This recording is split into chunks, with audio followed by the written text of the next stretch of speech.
You know, the Zamir Choral Foundation is awarding our Velvel Pasternak award to 3 wonderful musicians.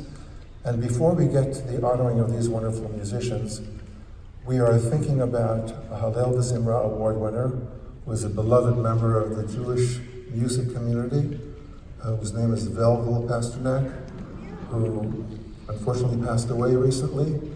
His son Gedalia is here, and Gedalia, why don't you stand up?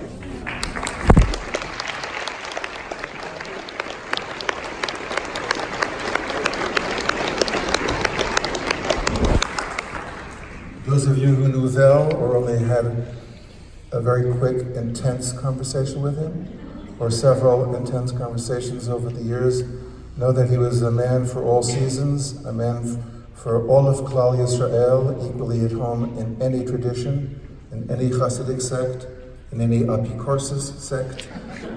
He was a knowledgeable man, knowledgeable Jewishly, knowledgeable musically, a lover of humankind, a lover of the Jewish people, someone who understood that music could bring all of us together. No judgments, except quietly sometimes. But why not? Quietly is okay. I ask you to direct your attention to the screen.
Vel had a partner at the North American Jewish Choral Festival.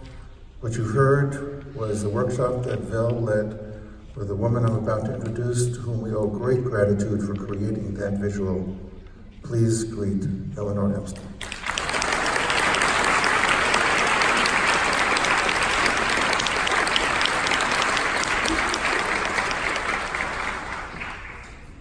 I wonder if some of you remember that community sing in the tent in the Catskill Mountains. Vel was sitting in front of us. Do any of you remember? 2007. Yeah.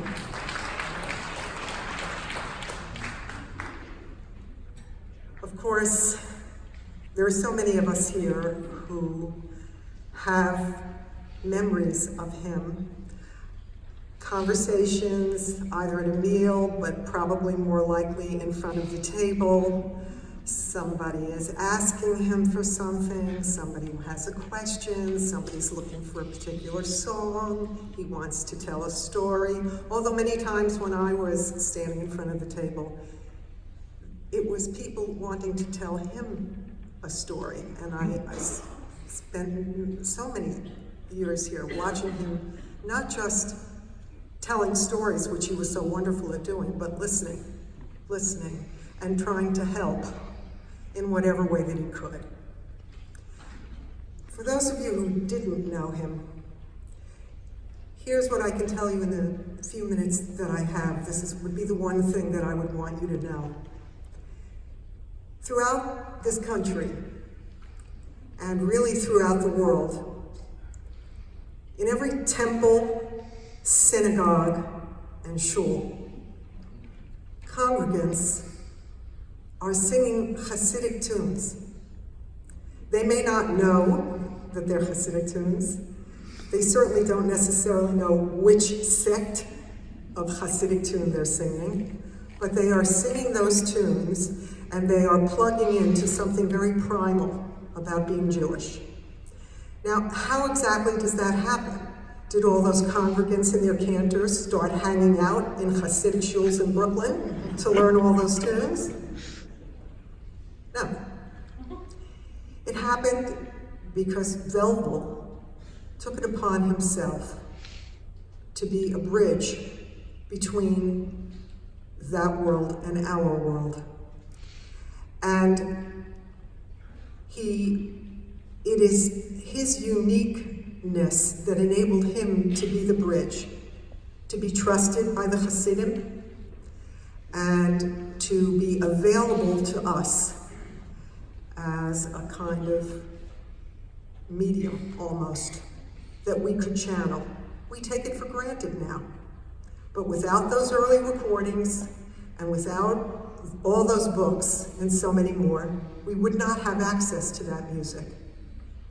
And he knew, and we knew, that we need that music. Because that music is carrying a piece of the Jewish soul. We wouldn't have it without it. That's how much we take it for granted. So I want to now show you a little bit of Vel himself. I'm just going to set it up for you real quickly, the little video that you will see. He is recounting the story of the first time he made a recording with the Lubavitch Hasidim in a recording studio. And where this video will pick up, he is in the studio with the recording engineer, waiting for the 16 Lubavitch singers to arrive.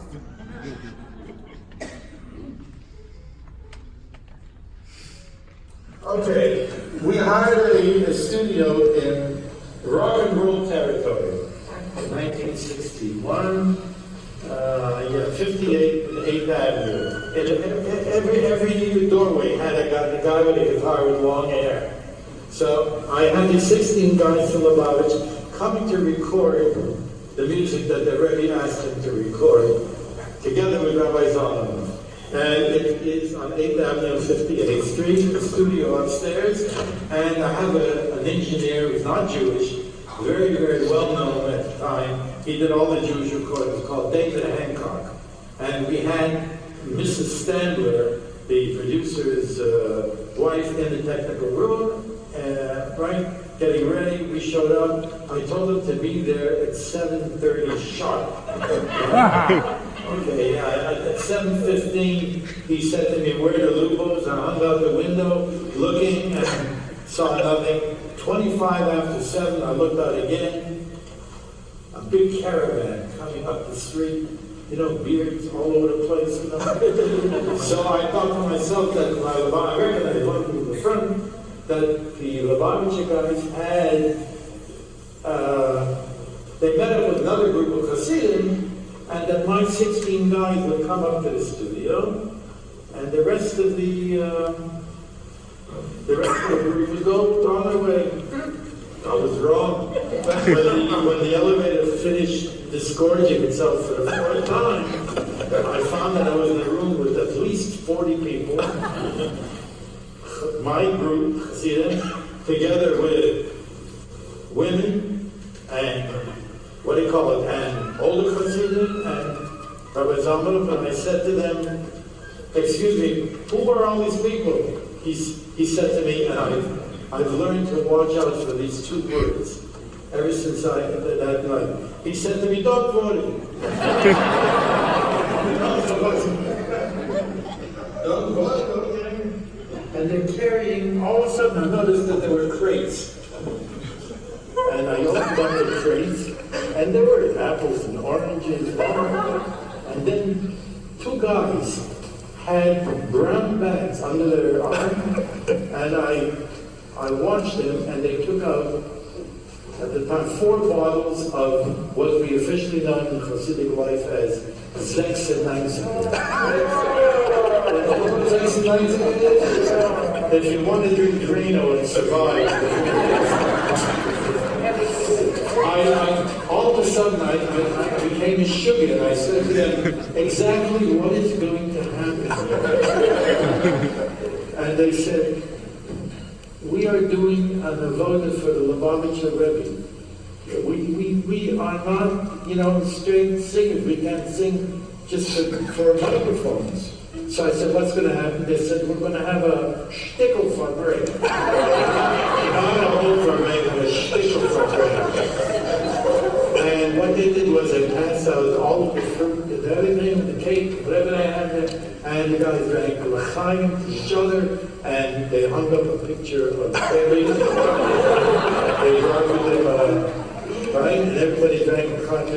And I'm standing there, and the non-Jewish engineer, David Anger, said, we should call variety because nobody would ever believe it. So here we are, we have for break. I said to Rabbi Zamir, it's funny, 40 years after, I said to Rabbi Zamir, how long will this for break take? And if you ask Chabadsky, a good question, he gives you a very good answer. He said, Rabbi Pasternak, my brother, he gave me smicha that I can't get back.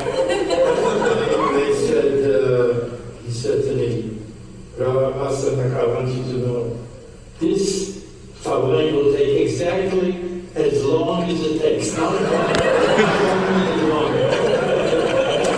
So now I'm finishing the yash, and I sit back. Finally, when they were finished, they took the women, they put them in the back, and the kids in the back, and put the older people in the back, and the guys stood around the microphone, they took off their jackets, they flexed their tzitzis, and now they said, we are ready to do the bidding of the Lubavitcher Rebbe. God forbid, the conductor. At this point, we're ready to start, and Rabbi Zalman says to me, Rabbi Pasternak, he said, please don't conduct. I said to him, excuse me? He said, don't conduct. He thought I didn't understand. He said, don't make with the hands. I said, Rabbi Zamir, what do you mean don't make with the hands? He says, no, sit down and you get paid anyway. You should stay in front of a group of musicians that are good. I said to Rabbi, what are you talking about? I've been training this group for 4 months now, whatever it is. What is the problem? He said that if you conduct and they watch your hands, it will get in the way of their kavanah, of their concentration. I said, Rabbi, how can you do this to me? I mean, I've been conducting this group. I spent 4 months rewriting the music. He said, I see you're a difficult man. So I will tell you the truth. And this is what he said. You can conduct, nobody will watch you. By the way, I still can't listen to that recording, but the London Jewish Chronicle called it the perfect ethnic music recording of Hasidic music ever made.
going to turn the lights back on. I'm going to invite you now to open to the last page in your binder. We'll sing for Vel.